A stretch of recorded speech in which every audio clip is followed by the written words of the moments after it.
Dead or Alive is very much known for its suggestive costumes, but under those skimpy outfits, it's also a great, fast-paced 3D fighting game. And Dead or Alive 6 doesn't deviate much from that, aside from spicing things up a little with some interesting new interrupt moves that can get you out of a bind. But it's polished, it's fun, and it's keeping the series alive and vibrant without rocking the boat too much.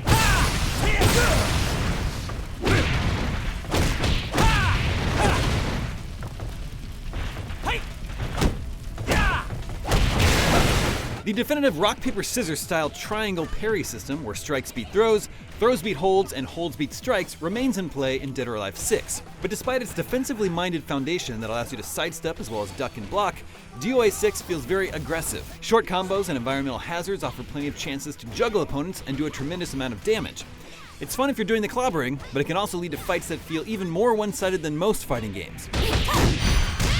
But Dead or Alive 6 throws you a lifeline with new moves that help you avoid feeling like a punching bag. The break gauge is a two-tiered special meter that lets you set up an assault or interrupt any combo your opponents throw at you and shift momentum in your favor. Take this too. Dead or Alive 6 is not an especially easy game to learn. There are combos, juggles, and advanced moves, but it has one of the best opening tutorials out there for a fighting game. It really shows you when and how to play, and even stops time at the right moment so you can see precisely when you should do things like press hold to counter an attack.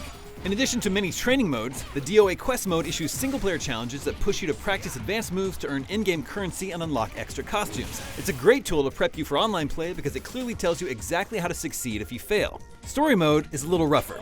Instead of a singular campaign, the fun and frivolous story plays out across a series of separate but often related scenes. It feels uneven because even though there are a few story threads that run through them, the writing isn't strong enough to smoothly guide you from one scene to the next. Over its 3 hours, the main storyline pivots rapidly from character to character, sometimes leaving nagging plot questions unanswered.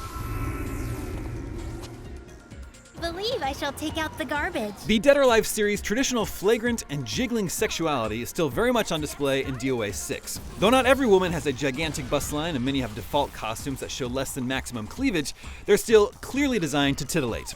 And those are just the default costumes. Almost every character has more revealing alternate outfits. And who knows what kind of outfits you'll get down the line if you pick up the ludicrously priced $93 season pass, which promises 63 costumes and just 2 characters. And naturally, the progression makes the skimpiest outfits some of the hardest to earn, so playing with a revealing skin becomes a badge of honor. It's a disappointingly half-hearted effort to make DOA 6 palatable to both its longtime audience who enjoys its blend of sex and violence, and those who find it discomforting.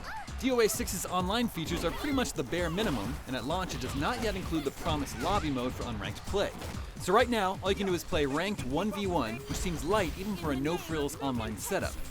After playing a couple of hours of ranked matches on day 1, online play has been a bit finicky. It generally runs smoothly when both players have strong connections, but gets tripped up when either person experiences even small internet hiccups. That's disappointing because, like with most fighting games, getting out there and playing online is what DOA 6 is all about.